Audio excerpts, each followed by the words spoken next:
okay haddaa xaas leedahay isla markaasna xaaskaaga si joogto ah ugu tagtid saameyn miyay ku yeelanaysaa dhisashada murqaha? haddaa si kale kugu dhigo, galmada saameyn miyay ku leedahay dhisashada murqaha? su-aashan waa su-aasha ugu badan oo mar walba la weydiiyo. tusaale ahaan, walaalkan wuxuu ii soo qoray emailkan walaalkan wuxuu ku leeyahay waxaan ahay laba xaasle, waxaana rabaa murqo inaan dhisto. dietka iyo jimicsiga waa ii saxan yihiin. isbuucii jimka waxaan aadaa 4 ilaa 5 maalin. walaalkan wuxuu leeyahay waxaan ka walwalsanahay galmada joogtada ah hadday saameyn ku leedahay murqo dhisashada. walaalkan wuxuu leeyahay waa dareemi kartaa, waxaan ahay laba xaasle, sariirta inaan active ku ahay waaye saan u qanciyo xaasaskayga. walaalkan wuxuu leeyahay waxaan maqlay galmada badan waxay hoos u dhigtaa levelka testosteronka. marka maadaama ay bateen dadka su-aashan weydiinayo, waxaa go'aansaday muuqaal inaan ka suubiyo. muuqaalkan waxaa si fiican ugu sharaxa haddii galmada saameyn ku leedahay dhisashada murqaha. waxaa kaloo muuqaalkan si fiican ugu sharaxa haddii galmada badan ay keenayso inuu hoos u dhaco levelka testosteronka. marka adiga muuqaalkan fiirsanayo, waxaan rabaa inaan ku weydiiyo su-aashaasoo ah, xaasla miyaad tahay mise single aad tahay? meeqa marna wiigii jimka waa aadaa? bal commentiga igu soo qor jawaabtaada. mideeda kale ha iloobina videogan like ina saartaan. haddaa weli subscribe dhihina fadlan subscribe dheh. soo dhawaada mininka mininkiini waaye. horta intaanan ka hadlin saameynta galmada ay ku leedahay murqo dhisashada, waxaa fiican wax yar inaan ka fahanno horta sidee muruq loo dhistaa. firi, inaad muruq dhisatid waxaa ka horeyso inaad martid 3 process. processka koowaad oo ah inaad suubisid jimicsi resistant training, waana jimka aadaa oo markaas aad jimicsi suubisaa, ama waa inaad suubisaa wax jimicsi ah oo keenayo murqaha markaas aad rabtid inaad ka shaqaysiisid inay shaqo qabtaan. resistant trainingka waa mechanical tension. ujeedka loo suubinayana waxa uu yahay, waxaa la rabaa muruqa in waxyeelo ama damage loo geysto. muruqa iyadoo la dhaawicin ama damage loo geysan ma koraayo. processka labaad waxa uu yahay dayactir. maadaama jimka markaa aaday aad suubisay resistant trainingkaasna muruqii damage ayuu u geystay. dhaawicii ama waxyeeladii muruqa soo gaartay, muruqa markaas wuxuu u baahan yahay dayactir.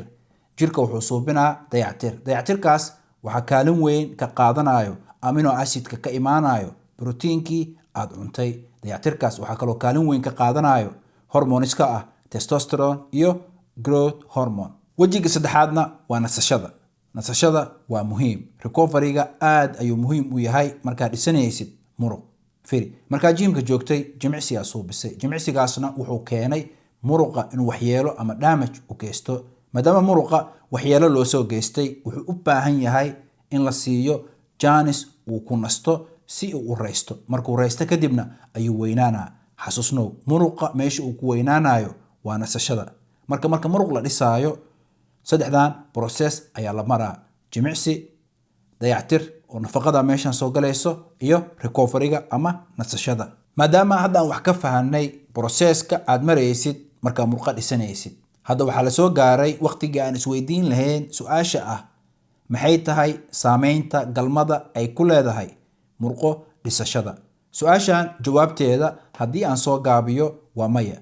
galmada wax saameyn ah kuma lahan murqo dhisashada. maxaan saas u leeyahay? galmada marka aad suubinaysid ma ahan resistant training. galmada marka aad suubinaysid waxyeelo ama damage ma ku imaanayo murqahaaga. galmada waa physiological activity, mechanical tension ma ahan. mideeda kale, galmada wax saameyn oo toos ah kuma lahan markuu jirka suubinayo dayactir, sababtoo ah galmada saameyn toos ah kuma lahan protein syntheska. laakiin markay timaado recoveryga, galmada saameyn positive ah iyo saameyn negative ah way ku yeelan kartaa. galmada saameynta positive-ka ah ay ku yeelan karto nasashada waxa ay tahay, galmada marka aad suubisid relaxaad dareemaysaa, stresskaaga hoos u dhaca, cortisolkaaga hoos u dhaca. taasna waxay keenaysaa inaad si fiican u hurudid. markaa si fiican u hurudid, cortisolkaagan uu hoos u dhacsan yahay, markaas jirka si fiican ayuu dayactir u suubinaa. markaas jirka wuxuu suubinaa hormoneski loo baahnaa oo muhiimka ahaa oo dayactirka qaybta weyn ka qaadanaya sida testosterone iyo growth hormones. laakiin saameynta negative-ka ah ee galmada nasashada ama recovery-ga ay ku yeelan karto waxa ay tahay markay isku bedesho dhafar. tusaale ahaan oo kale marka galmada suubinaysid hadday noqoto waqti dambe oo habeenkii ah, taasna ay keenayso inaad dhafartid, markaas xitaa saameynta negative-ka ah waxa keenayo ma ahan galmada, waxa keenayo waa dhafarka.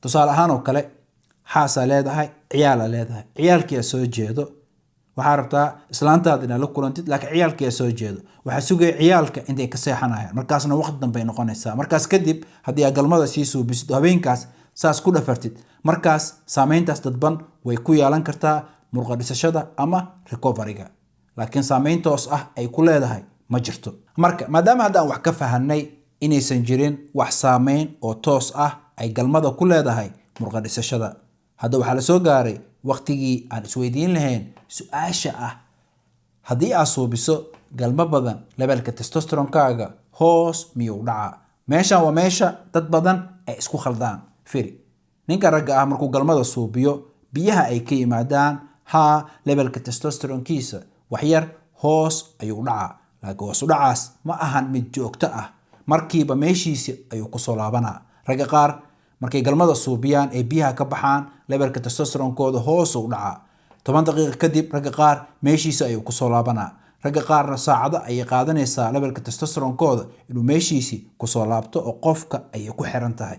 marka levelka testosteronka inuu si joogto ah hoos ugu dhacsan yahay galmada ma keento.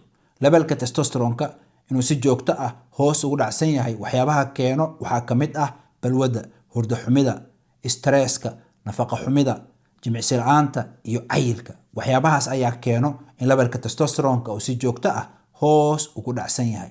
galmada ma keento. haa, markaa galmada suubisid oo biyaha kaa baxaan, markaas kadib waxyar levelka testosteronkaaga hoos ayuu dhacaa, laakiin muddo yar kadib meeshiisi ayuu kusoo laabanaa. firi, waxaa jirto cilmi baaris. cilmi baaristan waxaa ka qayb galay rag badan oo ciyaartooy ah.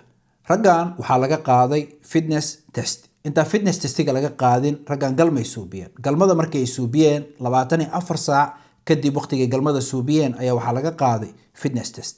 fitness testigaas jawaabta kasoo baxday waxaa lagu arkay raggan awoodooda fitness wax isbedel ah oo ku yimaaday inaysan jirin. haddana mar kale ayaa waxaa laga qaaday fitness testi, laakiin markaan kii hore wuu ka duunaa. raggan galmay suubiyeen, waqtigay galmada suubiyeen nus saac kadib ayaa haddana waxaa laga qaaday fitness testi kale. meeshaasna waxaa lagu arkay raggan awoodooda fitness wax isbedel ah inuusan ku imaanin.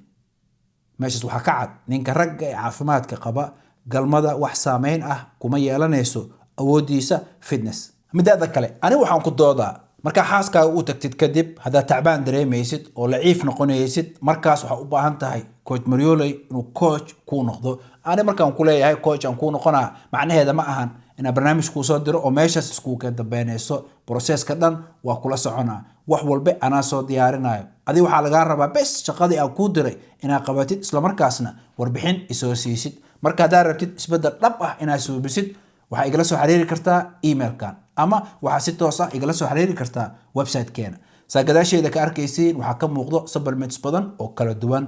haddaad protein u baahan tahay, haddaad creatine u baahan tahay, haddaad pre-workout u baahan tahay, wax walba aad u baahan tahay waa ku haynaa. annaga waxaan gadnaa alaabta suuqa ugu fiican. haddaad Yurub joogtid, alaabba u baahan tahayna ay jiraan, waxaa si toos ah uga soo dalban kartaa website-keena. si sahlan ayaa gurigaaga lagugu keenaa. midaada kale, anaga Klarna isticmaalnaa. hadda dad lacag haysan wax dhib ah ay leedahay malahan, waxaa rabtid hadda qaadan kartaa lacagtana iyadoo 1 shilin oo riba aysan ku korin ayaa 3 bari kadib iska bixin kartaa. maxaa sugaysiin? soo dhawaada dukaankiina waay. ha iloobina videogan like ina saartaan, comment ka soo bixisiin, asxaabtiina u share gareysaan. hadda wali subscribe hina fadlan subscribe dheh, subscribe-ka free waay. hadday jiraan waxaa rabtiin inaan video kasoo suubiyana commentiga igu soo qora. aad iyo aad u mahadsantihiin. soo dhawaada mar koobaad, mar labaad waxaa noo balaneh muuqaalka ku xigo. balanteenu waa caafimaad iyo muruq.